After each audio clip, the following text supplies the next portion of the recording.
Bueno, a partir de mi experiencia de todos estos años en el trabajo con seres humanos, con personas, interactuando y ayudándolos a pensar, surgió la inquietud porque los seres humanos y los pacientes o los consultantes, las personas que vienen a buscar ayuda, están esperando algo de nosotros como profesionales.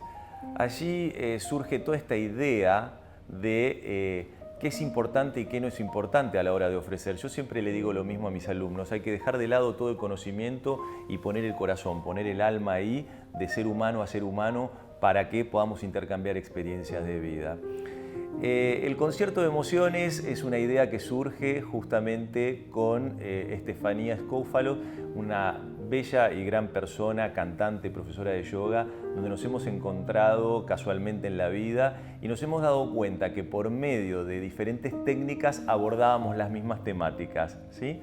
Uno de los temas que nos conmovió a ambos es encontrarnos con adultos, ¿sí?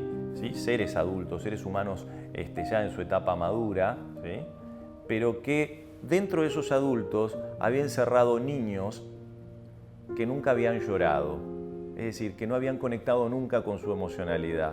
Esto producto de la cultura, producto de los padres, los abuelos, etcétera, etcétera, ¿no? Y nos dimos cuenta ambos que había mucho para hacer y mucho para trabajar con los adultos que tienen esos niños adentro heridos que no han podido sanar, que no han podido llorar, que no han podido conectar con sus emociones. Entonces la propuesta del método RAM fusionado con Pedagogía Soy es esta idea de poder ayudar a las personas a poder conectar con sus emociones, ¿sí? Entendiéndolas primero cómo funcionan, qué son desde lo racional y luego bajarlas al cuerpo para poder sentirlas por medio de melodías, canciones y mantras, que es una maravilla. El próximo 15 de diciembre de 2018 vamos a realizar un evento, este concierto de emociones de 2 horas, que luego lo van a poder ver en las redes sociales, lo vamos a estar promocionando en breve. Y es una propuesta muy interesante, una propuesta para poder cerrar el año conectando con algo que es muy importante, que tiene que ver con el perdón. El perdón es algo muy interesante, es una temática que está muy de auge, mucha gente habla del perdón, pero no logran entender qué significa el perdón. A muchos nos ha pasado no entender qué significa el perdón. Y el perdón, si uno lo busca en cualquier lugar, significa esto, poder disculpar a alguien que nos ha ofendido de una u otra manera. Lo que pasa es que hay dos tipos de perdón. El perdón que no es tan importante es ese perdón que por un tema de compasión o de ser congruente con lo que al otro le pasa, es decir, me hicieron algo y entonces yo comprendo que puede haber sido por una situación determinada y lo perdono y punto. Es decir, empatizo con la persona, me pongo en su lugar y digo, bueno, ya está, estabas en un mal momento y pasó. Ese es el perdón de la vida cotidiana, esta cosa de sí, te perdono, estaba en un mal momento, discúlpame. Pero el gran problema tiene que ver con otro perdón, ¿sí? Que es el perdón del ego, es el perdón más profundo, es ese perdón de nosotros mismos, es esa idea de decir, para poder estar bien con otros tengo que perdonarme a mí mismo, ¿sí? Vivimos en un mundo donde si dejamos enquistado el enojo en nuestros pensamientos, ya la neurociencia lo cuenta, ¿sí? Es decir, el perdón es un engaño necesario para la mente. Si no le damos espacio a nuestra mente, ¿sí? Para nuevos pensamientos y pensamientos positivos, lo único que vamos a generar son más situaciones negativas. Nos vamos a enfermar, viene el odio, el enojo y por supuesto posterior el cuerpo enferma, ¿sí? Porque se apaga nuestro aparato inmunológico, empezamos a tener problemas de sueño, empezamos a tener problemas gastrointestinales, empezamos a tener lo que se llama somatización en la medicina.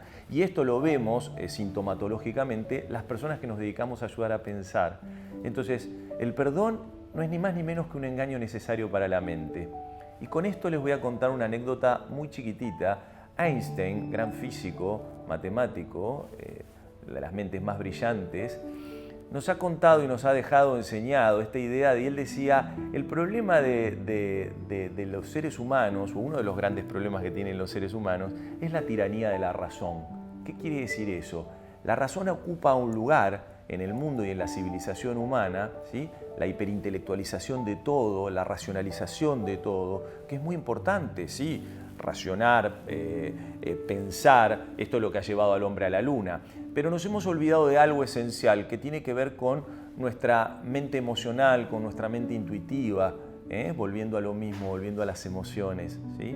Entonces, en la civilización del mundo de hoy, hablar de que alguien ocupa un lugar que no le pertenece, eso se conoce como tiranía. La razón, decía Einstein, debe estar al servicio de las emociones, al servicio de la intuición, porque la intuición es la ciencia más exacta, pero si no la tenemos entrenada, probablemente, ¿sí? Tomemos el camino equivocado. Y no está mal, porque todo eso es experiencia. Ahora, es lograr entender que si nosotros todo lo ubicamos desde el razonamiento, desde el pensar, por ejemplo, no voy a estar con esta persona porque X, no voy a hacer esto porque me da miedo tal cosa. Entonces todo lo racionalizamos, no vivimos y el mundo es hoy. La vida no nos espera.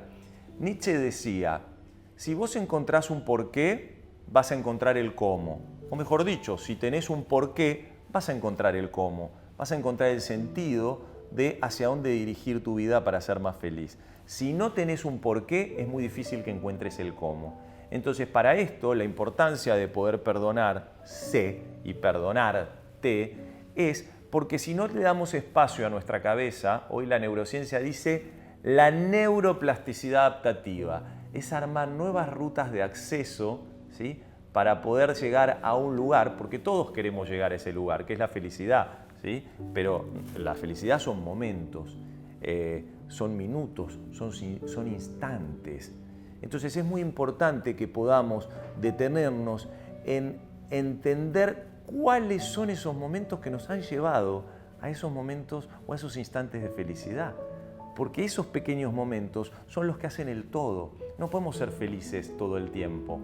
Es decir, sí podemos aprender a gestionar mejor cómo pararnos y posicionarnos en la vida. Y esto es muy importante porque allí nos habilita para poder hablar de otro gran tema, que es el desamor y el amor.